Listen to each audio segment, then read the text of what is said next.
Hello, I'm Rob, Distinguished Toastmaster and President of Mid Island Advanced Toastmasters Club. We meet on the second and fourth Saturday of the month from 10 a.m. until 12 noon Pacific time. What you're about to watch are a series of tips and hints that we've come up with, things that we've learned over the last several years being Toastmasters, and we wanted to share them with you. So we hope you really enjoy. And if you ever want to visit us, please feel free. We are an advanced club, so you do need to have at least level 2, but you're always welcome to visit. All you need to do is just check the link at the bottom, send us a message, and we'll let you know how to join. We hope you enjoy this, and we'll see you again. So, Rob, how about you start us off on your best 2-minute tips for speech or speech making? One thing I always think of whenever I sit down to write a speech is what the specific purpose is or what the message is going to be. I know we have the general purpose, which is like entertain, educate, inform, inspire. But when it comes to the specific purpose, I think that's probably one of the most important things, because everything in a speech revolves around that message. And what I like to do is I have a little sentence that I complete when I'm coming up with my own message. And that is, it always starts off the same. It's, by the time I am finished presenting, my audience will. And the part after the will is what I want people to walk away with. For example, the speech I did a few months ago that I was doing for my contest speech is, by the time I'm done presenting, I want my audience to understand my audience will understand the importance of acknowledging small victories in order to stay motivated.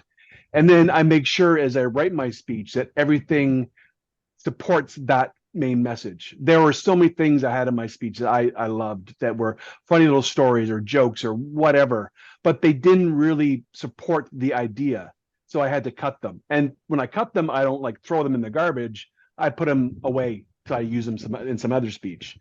But I think everything within a speech needs to support that specific purpose. And that will cause you to have a speech that's a little bit more focused and to the point. That's one of my biggest tips. Jeremy, can you give us your best speech tip? Yeah, so when doing a prepared speech, and I mean, it can be in all kinds of topics or all kinds of discussions that you can have. One way to get audience attention, and there's many things you can do, but one of the big parts would be do something to make it memorable, something to make people think about it. And one of the ways that you can do this is either you can find a really cool catchphrase, just something that you end up repeating a few times, and then that's what the audience takes away for whenever they hear the speech, they remember that catchphrase. It can also be adding in some kind of a story that you have, like a personal story. And those are the little pieces that people end up thinking about. It's like, oh, especially when they're funny. If it's something funny or just something really cool or personal, those are little pieces that always get remembered. So just to add a little bit more audience interest in the speech, I would say add something to make it memorable. Let's call on Tara. My favorite way to start a speech is with a really strong opening. And I love what Jeremy did earlier when he said, this week I'm babysitting and I did not expect ducks. So that really got my attention right from the get-go. And I was like, ducks? Tell me more. How did you end up babysitting ducks, right? Grab their attention, get them right in there and really attuned to what you're saying. Then it's about the structure. Like Rob said, you got to have a really good idea of what do I want my audience to walk away with. So use your vocal variety, and people sometimes forget the importance of using a quieter voice and pausing. It's really effective at times. Never lose those little tips because they can really make a difference, especially when you're trying to create suspense or really grab people's attention. You don't always have to be loud and boisterous. 3, the gift of 3. I love having 3 main points. There's something about the gift of 3 that I always like to use in my speeches. And then, of course, you got to have a wrap up so that you tie all those things you talked about in one coherent thought. So people actually walk away and understood, even though in your mind it might have made sense. Until you do that wrap up, sometimes people don't always understand why these elements that you were talking about actually all come together. So really great opening, 3 points, and a great closer. Really important. Those are my tips. Can we have Kristen? For me, it is taking advantage of that golden 1 minute or 30 seconds prior to our speech, where we can pack a fair bit of information that leads our listeners into our speech in our introduction. So barring a contest speech, a normal speech would have an introduction. And to me, it should include 3 main points always. And they each start with P. P, P, P. The first one is what I call the passport. And that is why you. What's your experience? What's your history? What's your credentials? Why should your audience listen to you? An example would be, I can tell you how to change a tire because I ended up on the side of the road and I had to change a tire in an emergency. That's my credential. So that's the passport.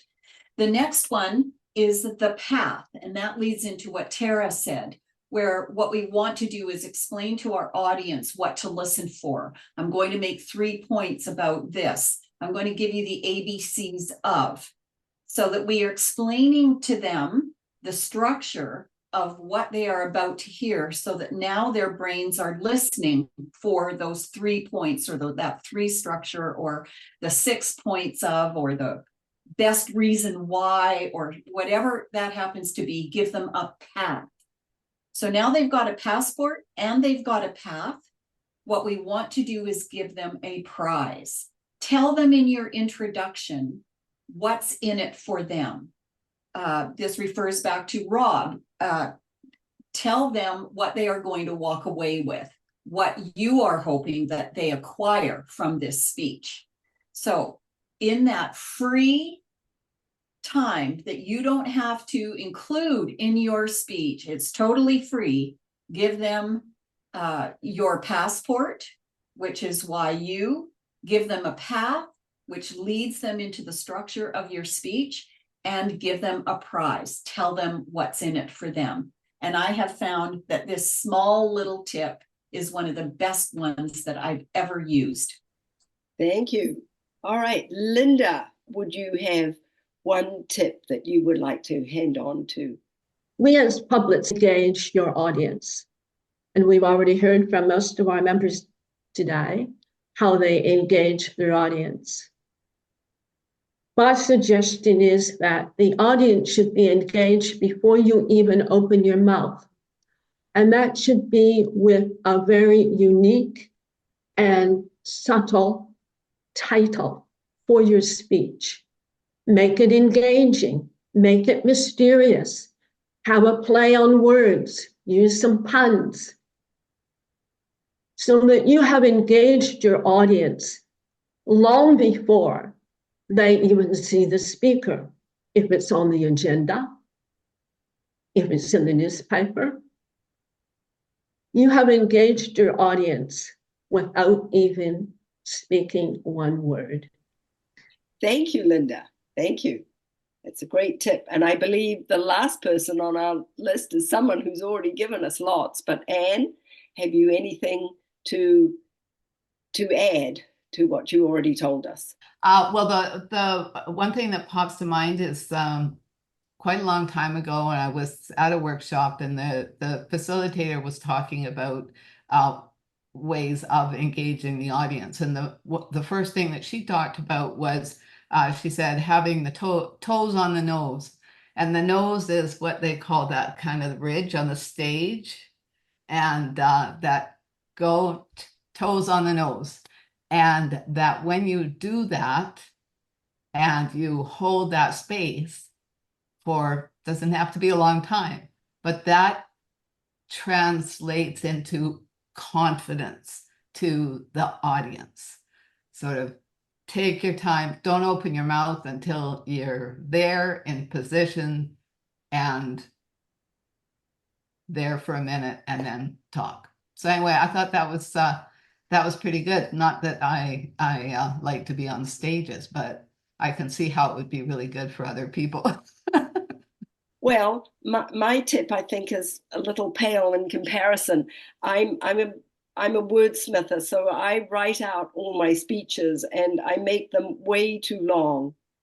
And so since it's mostly 5 to 7 minutes, I have now taught myself to write for 4 to 5 minute length, because you've always got pauses in between. We're not sitting here like a university lecturer going, which was a habit I had to get out of, because that was how I had been spoken to for years and years and years. And Toastmasters was quite different. So writing a speech shorter than the allotted time and giving yourself time to pause, to do that vocal variety.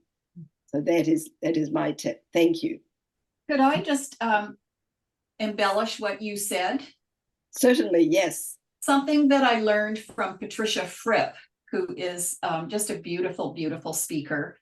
She used to be part of Lady and the Champs, where Phyllis and I used to go into Vegas and listen to the 5 world champions and Patricia Fripp.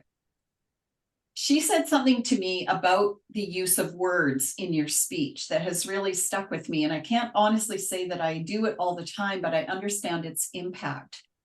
She said, structure your sentences in a way that the thought you want to leave people with is what's at the end of the sentence. So in the example that I just used, I might say in a speech, I knew how to change a tire because I've had to do it before on the side of the road.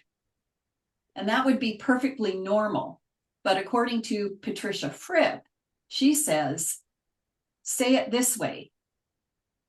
I've had to change a tire on the side of the road. I've had to change a tire on the side of the road before.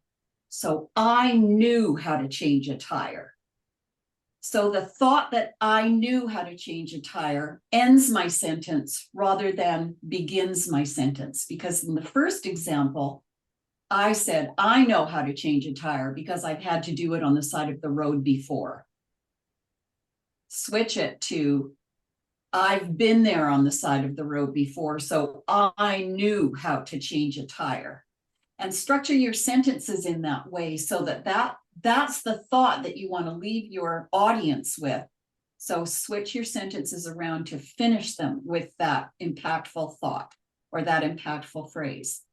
Takes a little bit of wordsmithing, and it takes a little bit of diagnosis and analysis in order to be able to look at your written word and say, okay, out of that sentence, what's especially the last sentence of a paragraph, what do I want to leave my listeners with? Thank you. Thank you. Well, of course, that is the major difference between writing and writing to verbally perform. And I think it actually applies to writing as well. I think it applies to writing as well. If you're writing an article and you finish the paragraph with the impactful thought, that's a good thing. Yes. Does anyone wish to comment on any of the tips and embellish them? Perhaps we've got lots of time. Yes, Linda. I used to write my speeches out, but I seldom do anymore. And some of the speeches that I do present, really, in order to engage your audience, and we engage our audiences every day when we're talking in the line at the grocery store, we engage our fellow Toastmasters and friends and relatives. We have no script. It's very impromptu. And so I have found that engaging really is a conversation with your audience, as natural as can be. So I seldom write my speeches anymore. I have it in my mind. I may write down my points, And I practice before I go to sleep each night, the thoughts that I have in my mind and where I want to put them. Because at the end of the day, engaging is the important aspect for us as public speakers.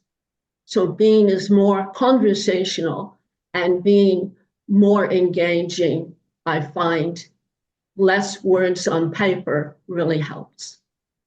Just something to add on to what Linda was saying. I totally agree. There are so many of us, and I was one of them for so long. I was married to the written speech. And particularly when it's written out in full, like an article, you're almost compelled to read. And I have a wonderful Toastmaster friend who tells a very good story, but he's really attached to his written speech. And I've encouraged him to make his stories into bullet points. And he says he's going to forget the beginning, and then he's going to forget the end, and then he's not going to be able to tell the story. So I suggested to him that if he writes out and memorizes the beginning of the story, and writes out and memorizes the end of the story that he wants to finish with to make that impact, bullet point the points that he wants to make inside the story, in the middle of the story, because it's a personal story. He'll remember the details, and if he leaves out a few, it's not a big deal. If you bullet point the middle of the story, you're going to naturally be more conversational, because all you've got to twig your memory is a bullet point. And so you are then going to relate the story as if you were doing it over a cup of coffee with a friend. So he said he would try it, and I'll keep you posted whether it works or not. My wife is, I think some of you know, she's a minister. So she was a congregational manager for quite a long time when we first started dating. And she was practicing one of her sermons in front of me where she was telling a story between her and her ex-husband as they're driving to find a spot. And she wrote the whole thing out. And as she read it, it came off as, I told her it sounded preachy, which I get yelled at about that still. It's been almost 10 years now. What I meant to say was almost what Kristen was saying, is make it conversational. Like, she knows the story, she lived it. Get the major points as a bullet points and just tell the story because you've been there. And it comes off as so much more conversational as opposed to as you're reading, because you can tell when someone's reading versus when it's coming off the top of their head. And I think when someone's more conversational, it's so much easier to relate to them and to listen to them and to have that rapport. I think a lot of people don't focus on the power of storytelling. And when you think about, conversation and how history and stories are passed down through history, that's how we engage with one another. And so when we can really focus in on a story and really get good at storytelling, that is just naturally engaging for people. It draws people in because people want to get to know you. They want to know about your life and, your interests. And, oh, isn't that unique? I've never even thought of that before. That's great. I think those are really good points. The beauty too is storytelling is that it doesn't have to be 100% accurate. Like, no one else was there. So if you have to change it a few little bits or combine two stories together to make one story, that's it doesn't even have to be true. Exactly. It could be total fiction. Just as long as it supports the main idea. Yes. I have another Toastmaster friend who says, don't ever let the truth get in the way of a good story. And I really like what Tara said, because as soon as you talked about, the conversational, there's a story, and we tell them all the time, it just takes me to the storytelling speeches I've done. And I will often look back and look at them and go, well, they don't sound very story-ish, because it's almost like, I don't know if it makes sense the way I'm saying it, but you can decide you want to tell a story in a speech. And then you can get stuck in that place of doing it right or perfect or whatever. And you end up diluting the storyness. And I think I do a combination of storytelling and what Linda said. Like, there's a structure there. Yes. And my main points that I want to make sure that I hit. But if anybody looked at that piece of paper sitting in front of me when I go to give a speech, they'd be like, what the heck is this? It means nothing to anyone else. Makes Yeah. perfect sense to me because they're trigger words. And I'm like, right, that I got to make that point. There's the next one. Got it. Moving on to the conclusion. You know what I mean? So it makes sense to me. Anybody else pick that up? It wouldn't make a hell of beans to them. Yeah. Yeah, I was at a meeting once where the person who was speaking had taken a few of those, you know, those little blocks that kids play with, have numbers and stuff on them. And they had put 5 of them in an order that made sense to them along the side of the speaking area. So that was their cue.